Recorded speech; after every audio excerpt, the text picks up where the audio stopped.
Stock market के fourth part के technical analysis में आप सबका स्वागत है। इस वाले पार्ट में हम how to use charts with time frame इसके बारे में पढ़ेंगे। हमने पिछले वाले वीडियो में ये देखा था कि टाइप ऑफ चार्ट्स, कितने टाइप के चार्ट्स होते हैं। तो हमने उसमें देखा था कैंडल स्टिक चार्ट होता है, बार चार्ट होता है, हेकेनिशी चार्ट होता है और एक लाइन चार्ट होता है। तो जब हमने चार्ट्स देखे थे तो आपने उसमें देखा होगा नीचे एक टाइम चलता है कि 2000 से 2001, 2003, 2004, 2022 ये टाइम है। और जो वाई एक्सिस में जो था वो प्राइस चल रहा था। ये टाइम फ्रेम क्या होता है, मतलब एक चार्ट में टाइम फ्रेम क्यों ज़रूरी है। देखिए, बिना टाइम फ्रेम के आप कैसे शो करेंगे कि वो चीज़ इतने समय पे इतने रुपए बढ़ी है। तो देखिए, ये आपके सामने चार्ट दिख रहा होगा निफ्टी का। इसमें आपको एक डेली डी लिखा हुआ है ना, 1 and D, ये इसका डेली टाइम फ्रेम है। ये एक चार्ट है। मैं आपको पहले ही बता देता हूँ कि कितने टाइप के टाइम फ्रेम होते हैं। तो डेली, वीकली और ये वाली लाइन में आपको दिख रहे होंगे मिनट्स दिख रहे होंगे ना, 1 minute, 3 minute, 5 minute, 15 minute, 15 minute, 30 minute, 45 minutes. तो ये जो है ना मिनट्स में जो देखा जाता है चार्ट, वो देखा जाता है इंट्राडे के लिए। इंट्राडे क्या होता है ये मैं आपको बाद में बताऊंगा। तो फिलहाल ये समझिए कि ये जो मिनट्स वाली जो रेंज है वो इंट्राडे के लिए यूज़ की जाती है, मतलब उसी दिन खरीदा और उसी दिन अगर बेचना है। देखिए, मार्केट की जो टाइमिंग होती है ना, वो सुबह 9:15 बजे से 3:30 बजे तक की टाइमिंग रहती है। अपने यहाँ की जो मार्केट टाइमिंग है वो 9:15 से 3:30 की टाइमिंग है। तो जाहिर सी बात है, वो डेली टाइम फ्रेम देख के मार्केट को नहीं चेक कर सकता है कि कितना आज चढ़ा कितना घटा, लेकिन उस टाइम को वो डिवाइड कर देगा। वो डेली टाइम फ्रेम को अगर वो डिवाइड कर देता है 15 मिनट में, तो 15-15 मिनट की वो कैंडल लगा के देख सकता है। ये 15 मिनट का जो चार्ट आपको दिख रहा है 15 मिनट, देखिए इसमें अलग अलग टाइप की कैंडल्स हैं, है ना। तो ये हो गया 9:15 बजे मार्केट आपका ओपन हुआ। और जब निफ्टी देखी, मैंने आपको बताया था कि कैंडल पे हाई और लो और क्लोज ऐसा बनता है। देखिए नीचे क्या आ रहा है, नीचे डेट आ रही है उसकी 22 जुलाई और टाइम क्या आ रहा है 9:15 बजे। मार्केट 9:15 बजे ओपन हुआ। कितने पर ओपन हुआ आपको ऊपर देखिए, ऊपर उसका प्राइस दिख रहा है। ये देखिए ओपन हाई, यानी कि ओ जो है ना वो उसका ओपन है, एच यानी कि उसका हाई है, एल यानी कि इसका लो है एंड सी यानी कि इसका क्लोज है। तो ओपन कितने पे हुआ, 16,666 रुपीज़ 80 पैसा पे, 16,666 रुपये 80 पैसे पे ये ओपन हुआ। हाई कितना गया, 16,702 रुपये 85 पैसे पे। मैंने आपको बताया था ना कि मार्केट जो पिछले वीडियो में हमने पढ़ा था कि राइस का भाव, चावल का भाव ओपन हुआ था 12 रुपये पे, फिर वो बढ़ा, फिर वो 30 रुपये गया, फिर वो लो बनाया 5 रुपये। तो उसी तरह इसी का ये मार्केट भी ऐसा ही चलता है। हमने निफ्टी का जो चार्ट ओपन करा है, इसमें आपको ओपन का क्लास दिख रहा है। ओपन की प्राइस जो है आपको दिख रही है, लो की प्राइस दिख रही है, ठीक है ना। तो 9:15 बजे ओपन हुआ 16,666 रुपये 80 पैसे पे। और देखिए फिर उसके बाद अगली कैंडल बनी कितने बजे, 9:30 बजे, यानी कि 15 मिनट बाद, क्योंकि हमने ये 15 मिनट का टाइम फ्रेम सिलेक्ट कर रखा है। तो मार्केट अगले 15 मिनट बाद, मतलब 9:30 बजे अगली हमारा जो भाव बढ़ेगा, देखिए अगले 15 मिनट में भाव बिल्कुल चेंज हो गया। अब यहाँ पे ओपन प्राइस जो आ गया वो कितना आ गया, 16,701 रुपये 30 पैसा। इसका हाई चला गया 16,704 रुपये 80 पैसा। इसका लो चला गया 16,656 रुपये 90 पैसे और 16,657 रुपये 90 पैसे। तो ये उस 15 मिनट की कैंडल का भाव है कि उतने 15 मिनट में वो भाव, उसका स्टॉक का प्राइस या निफ्टी का प्राइस कितना गया, कितना हाई गया, कितना लो गया। तो ये 15 मिनट के कैंडल से आप उतने टाइम फ्रेम का पता कर सकते हैं कि ये उस समय पे वो कितने भाव पे ओपन हो रहा है, लो हो रहा है। इसी तरह से आप देखते जाएंगे ना। तो देखिए 9:15 बजे के बाद 9:45 बजे हुआ, फिर 10 बजे हुआ, ऐसे करते करते मार्केट कितने बजे बंद होता है, 3:30 बजे। तो ये देखिए लास्ट कैंडल जो बनेगी हमारी 3:30 पे बनेगी। ये 3:15 जो दिखा रहा है ना, 3:15 से 3:30, तो 3:30 से 3:30 15 मिनट हो गए। 15 मिनट में मार्केट का जो लास्ट प्राइस जो गया है, सी क्लोजिंग प्राइस कितना हुआ है, 16,714 रुपये 30 पैसे, ठीक है। तो ये जो प्राइस जो इसमें शो कर रहा है ना, ये उस दिन का शो कर रहा है कि उस दिन मार्केट कितने पे क्लोज हो रहा है, 16,714 रुपये 30 पैसे पे क्लोज हो रहा है। इसको इंट्राडे बोलते हैं। इंट्राडे का मतलब ये होता है आपने 9:15 बजे खरीदा था कितने पे, 16,666 रुपये 80 पैसे पे, और आपने बेचा कितने पे, 16,714 रुपये 30 पैसे पे, यानी कि आपने मुनाफे में बेचा है। ठीक है ना। देखिए घाटा मुनाफा वो एक ट्रेडिंग करने से आपको समझ में आएगा कि आप ट्रेडिंग जब करेंगे, जब आपको समझ में आएगा कि घाटा मुनाफा कैसे देखा जाता है। फिलहाल इसमें आपको चार्ट्स का मैं बता रहा हूँ कि चार्ट्स को आपको 15 मिनट में कैसे देखना है और कैसे आपको अनुमान लगाना है कि 15 मिनट में उसका भाव या उसने क्या परफॉर्मेंस दिया। अब देखिए 22 जुलाई को मार्केट 16,700 पे बंद हुआ और उसके बाद देखिए 25 जुलाई को, बीच में 2 दिन का छुट्टी आ गया था या वीकली ऑफ होगा, तो ये सीधे 25 जुलाई को जब ओपन हुआ मार्केट तो नीचे ओपन हुआ था 16,677 रुपये 40 पैसे पे। ठीक है। तो मार्केट उसके बाद 9:15 बजे के बाद फिर 9:30 बजे का उसका भाव ये आया। उसी तरह आखिरी में 3:15 बजे का भाव उसका 16,610 रुपये 5 पैसे। ये इसका 22 तारीख के बाद का 25 तारीख का जो क्लोजिंग प्राइस है ना, वो ये है कि मार्केट इतने पे क्लोज हुआ। मार्केट का जो टाइमिंग होता है, एक होता है 5 मिनट, एक होता है 1 मिनट, 3 मिनट, 45 मिनट, 30 मिनट। ये इंट्राडे यानी कि इसको शॉर्ट टर्म, छोटे समय के लिए देखा जाता है। इंट्राडे शॉर्ट टर्म के लिए, उसी दिन खरीदा उसी दिन बेच दिया, तो हमने शॉर्ट टर्म चार्ट देखा। अगर हमको लॉन्ग टर्म चार्ट देखना है तो हम नीचे जो वन डे का जो आपको दिख रहा है, ये वन डे सेलेक्ट कर लेंगे। तो देखिए जब वन डे आप सेलेक्ट कर लेते हैं तो देखिए ये चार्ट ये देखिए बड़ा हो जाता है, ये चार्ट बड़ा हो गया। हमने पहले के जो चार्ट्स देखे थे ना, निफ्टी का जो मैंने आपको दिखाया था ईयरली वाला, 1995 से लेकर 2022 तक का, वो ईयरली चार्ट था, पूरे साल का, इतने साल का जो चार्ट था वो 1995 लेके 2022 तक का। आपको जो 20 साल का जो चार्ट था, 20 से ज़्यादा का था वो, 25 साल से ज़्यादा का चार्ट था वो, तो वो ईयरली चार्ट था। तो उसमें आपने भाव जो देखे थे वो लंबे बढ़ते हुए देखे थे कि कहाँ वो 700 रुपये का था और कहाँ वो 18,000 का हो गया। लेकिन यहाँ डेली चार्ट में आप देखिए वही भाव अलग अलग हो जाता है। तो डेली टाइम फ्रेम चार्ट अलग होता है। इंट्राडे ट्रेडिंग जो होती है वो same day by same day sale होती है। उसी दिन आपको सौदा काटना पड़ता है जितने पे आपने लिया था, और आपको 3:30 बजे जो भाव मिलेगा आपको वो पोजीशन उतने पे वो काटना पड़ेगी। तो ये हो जाता है शॉर्ट टर्म टाइम फ्रेम। ठीक है। शॉर्ट टर्म टाइम फ्रेम में आपका आ जाता है 15 मिनट, 20 मिनट, 45 मिनट, 40 मिनट। अलग अलग चार्ट्स के जो टाइम फ्रेम है, मतलब अलग अलग वेबसाइट्स या अलग अलग जो देते हैं उसमें अलग अलग आपको मिल जाता है। 15 मिनट मिल जाता है, 30 मिनट मिल जाता है, 5 मिनट मिल जाता है। अभी देखिए एक ऊपर सेकंड का भी कॉलम है, आप सेकंड में भी 1 second, 5 second, 10 second, 15 second, 30 second, इतने सेकंड का आप चार्ट देख सकते हैं। ये शॉर्ट टर्म कला है, उसी दिन खरीदा उसी दिन बेच दिया। लेकिन अगर आप लंबी अवधि के लिए चार्ट देखेंगे तो 6 महीने का भी चार्ट अवेलेबल रहता है। 6 महीने का चार्ट आपका कहाँ से कहाँ गया और 6 महीने में आपका प्राइस कहाँ से कहाँ चला गया, तो आपको 6 महीने का चार्ट देखना पड़ेगा।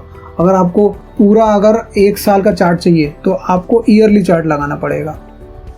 देखिए मार्केट जो है ना, वो जो चार्ट्स हैं आपके वो एनी टाइम डायमेंशन है, मतलब वो किसी भी डायमेंशन में कर सकता है। एक साइकिल होती है मार्केट में, एक साइकिल चलती है अपर लोअर वाली साइकिल, कि मार्केट अपर होता है लोअर होता है। तो वो डेली बेसिस पे भी होता है, ईयरली बेसिस पे भी होता है, मंथली बेसिस पे भी होता है।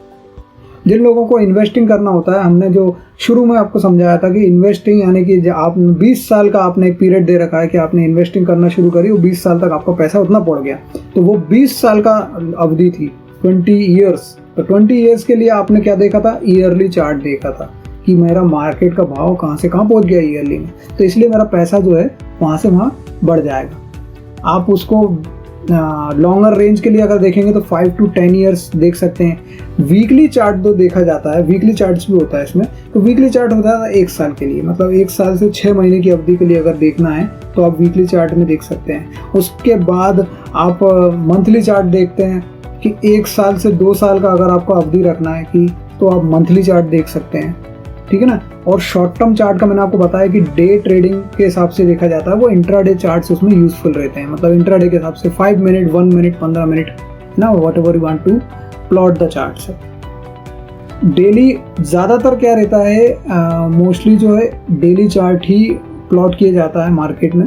डेली चार्ट ज़्यादातर पॉपुलर टाइम पे यूज़ किया जाता है स्टडी के लिए कि प्राइस आज का भाव, अगर एक साल का भाव आपको निकालना है कि एक साल में मार्केट कहाँ से कहाँ हुआ, तो आप अगर एक साल का उसको करेंगे तो वो तो पूरी एक साल का ही भाव ऊपर ओपन हाई लो क्लोज बताएगा।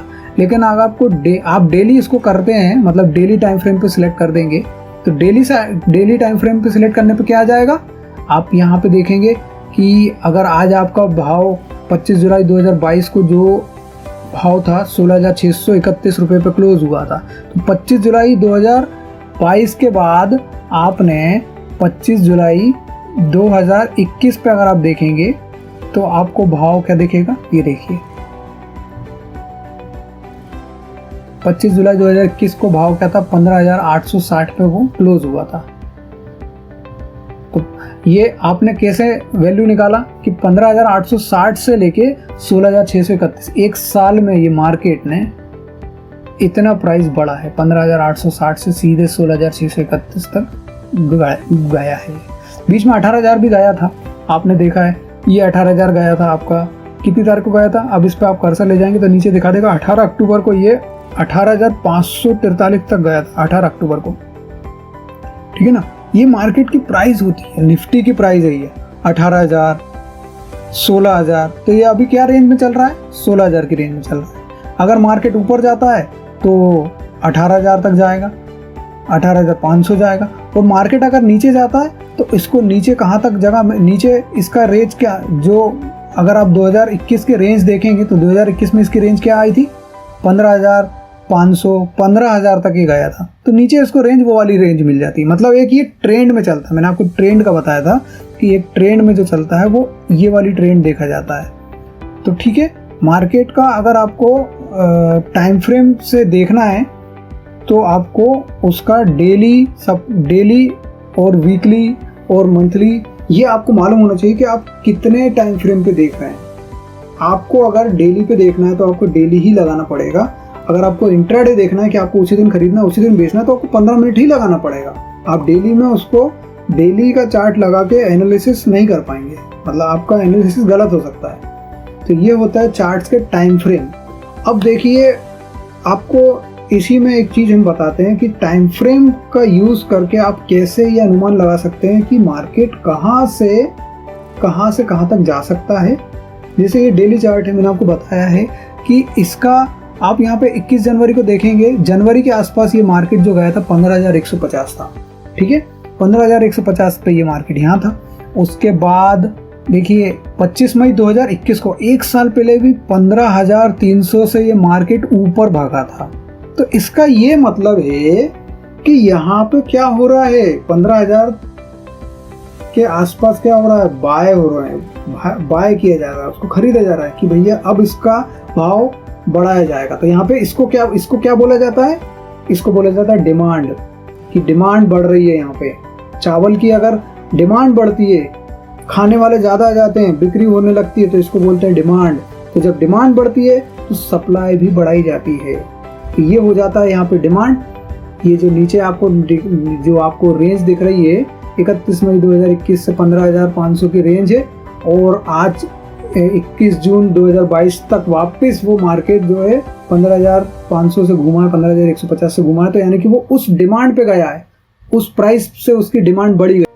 जब डिमांड बढ़ती है, जब किसी चीज़ की डिमांड बढ़ती है तो यानी कि उसको सप्लाई किया जाता है। Supply and demand zone market में एक जोन होता है, supply and demand zone. Supply and demand zone का मतलब क्या होता है, सप्लाई एंड डिमांड जोन का मतलब ये होता है कि किसी भी चीज़ की खपत अगर बढ़ रही है तो यानी कि उसकी डिमांड बढ़ रही है, तो उसको सप्लाई करना पड़ेगा। तो एक जोन होता है मार्केट का जहाँ पे उसका सप्लाई होता है, और एक डिमांड का जोन होता है। ये मैंने आपको बताया, तो ये यहाँ पर डिमांड हो रही है, और जब मार्केट ऊपर चले जाता है, ओवरबोट हो जाता है, 18,000 तक हो जाता है, तो बस क्या होता है कि खपत जब होने लगती है ज़्यादा, जब उसकी खपत बढ़ जाती है। देखिए एक सीधी सिंपल सी बात है, जब आपके प्याज के रेट जब आपके ज़्यादा बढ़ जाते हैं, 150 रुपये किलो हो जाते हैं, तो क्या होता है, खपत उसकी कम होने लगती है, क्योंकि इतना महंगा प्याज कौन खरीदेगा भाई। जब इतना महंगा प्याज हो जाता है तो उसकी खपत कम होने लगती है। जब खपत कम होने लगती है तो उसकी ऑटोमेटिकली डिमांड कम होने लगती है। लेकिन जब खपत बढ़ने लगती है तो उसकी सप्लाई बढ़ाई जाती है, इसकी डिमांड बढ़ाई जाती है। देखो डिमांड बढ़ेगी तो सप्लाई बढ़ाना पड़ेगी। तो उसी तरह से निफ्टी के प्राइस को भी अगर उसकी डिमांड बढ़ रही है तो वो बढ़ेगा, जब उसकी डिमांड कम हो जाएगी तो वो घटने लगता है, तो उसकी सप्लाई भी कम हो जाती है। तो ये यहाँ पे जो नीचे देखा जा रहा है ये उसका डिमांड जोन है और ऊपर जो है सप्लाई जोन है, ठीक है।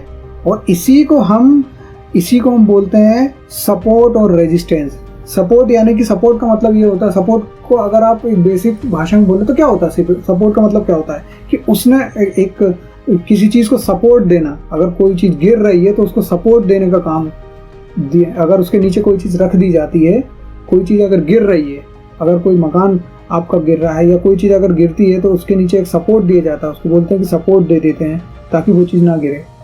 तो मार्केट में भी एक सपोर्ट का एक रेंज चलता है कि भैया इस प्राइस पे इसको सपोर्ट दिया जा रहा है, इस पे यहाँ पे सपोर्टर्स खड़े हैं, इसके नीचे इसको गिरने नहीं दिया जाएगा, तो उसको हो जाता है एक सपोर्ट जोन। तो ये जो आपका रेंज गया है ना 26 मई 2021 से लेके 2 अगस्त 2021 का जो रेंज देखेंगे वो सपोर्ट जोन है कि यहाँ पे मार्केट को काफ़ी सपोर्ट दिया गया है। और उसके बाद जब मार्केट नीचे गया 17 जून 2022 को एक साल के बाद जब मार्केट वापस उसी रेंज पे आया तो देखिए उसको वापस यहाँ पे सपोर्ट मिल गया 15,191। तो ये सपोर्ट मिला, मतलब इस प्राइस के नीचे इसको गिरने नहीं दे रहे हैं, 15,000 के नीचे इसको गिरने नहीं दे रहे हैं, ये इसका सपोर्ट है।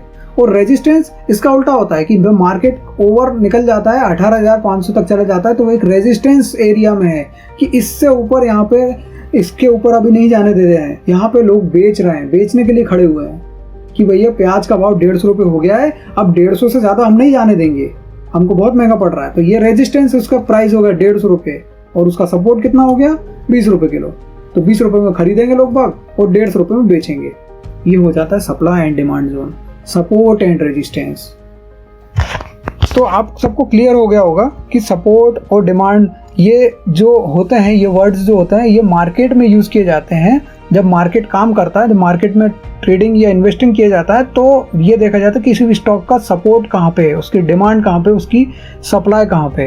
अगर आप एक मारुति का अगर चार्ट देखेंगे, ये चलिए मारुति की कार की जो वैल्यू है तो उसकी सपोर्ट और उसकी सप्लाई और डिमांड कैसे देखी जाएगी कि अगर वो उस कार की मांग की जा रही कि इस मारुति की इस मॉडल के कार की बहुत ज़्यादा वैल्यू है तो इसकी मांग की जा रही है, तो कंपनी क्या करेगी, उस कार की वैल्यू जब वो समझ में आएगा कि यार इस कार को मारुति स्विफ्ट डिज़ायर को ज़्यादा मांगा जा रहा है तो स्विफ्ट डिज़ायर का मांग जो रहेगा बढ़ जाएगा, उसकी प्राइस भी बढ़ जाएगी फिर, क्योंकि जब मांग बढ़ जाती है तो खपत होने लगती है, तो उसको बढ़ाने के लिए, उसको पैदा करने के लिए मैन्युफैक्चरिंग और करना पड़ती है, खर्च करना पड़ता है, तमाम चीज़ें लगती है उसमें, रॉ मटेरियल्स लगता है, तो क्या होता है उसकी वैल्यू बढ़ जाती है।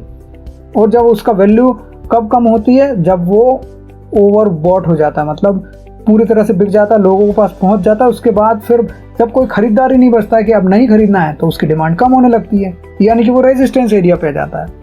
तो सपोर्ट और रेजिस्टेंस उतना ही ज़रूरी है जितना कि स्टॉक मार्केट में आप एक इन्वेस्टिंग जो करते हैं एक टाइम के हिसाब से करना पड़ता है। How to use chart with time frame, इस वाले भाग में हमने ये चीज़ जानी है कि चार्ट्स को किस टाइम फ्रेम पे किस चार्ट को यूज़ किया जाता है और आप उसको कैसे यूज़ करके ट्रेड कर सकते हैं, इन्वेस्ट कर सकते हैं। निफ्टी का अगर आपने 1 साल का चार्ट लगा रखा है तो आपको 1 साल का प्राइस पूरा दिखाएगा वो कि 1 साल में कहाँ से कहाँ पहुँचा है। और अगर आप उसका डेली चार्ट देखेंगे तो वो पिछले 1 साल में किस महीने में किस डेट में क्या प्राइस पे गया तो वो डेली चार्ट में आपको दिखेगा। और सप्लाई एंड डिमांड जोन और सपोर्ट और रेजिस्टेंस में आप ये देखेंगे कि कहाँ पे उसको सपोर्ट दिया गया था, किस प्राइस पे उसका सपोर्ट गया था और कितने समय, किस ईयर में उस प्राइस पे वापस वो सपोर्ट आया था। जैसे इस साल अगर उसको 15,500 पे गया था तो पिछले साल भी 15,500 या 15,000 पे ही उसको सपोर्ट गया था, यानी कि 15,000 पे बहुत सारे बायर्स बैठे हुए हैं जो उसको नीचे नहीं करने देंगे। उसको बोलते हैं सपोर्ट। रेजिस्टेंस का मतलब होता है मार्केट उस प्राइस पे चले जाता है कि जहाँ पे ओवरबोट वहाँ पे बेचते हैं, बहुत महंगा हो जाता है वो, तो उसको बेचा जाता है। प्राइस का भाव, प्याज का भाव जो है आपका 150 रुपये हो जाता है तो उसको बेचा जाता है। इस वाले भाग में हम इतना ही पढ़ेंगे। अगले भाग में हम आपको बताएंगे कि पैटर्न कैसे देखे जाते हैं। जब ट्रेडिंग करते हैं तो पैटर्न एक चीज़ होती है, पैटर्न होता है स्टॉक मार्केट में। पैटर्न क्या होते हैं ये हम आपको अगले भाग में पढ़ाएंगे। Thank you for the listening.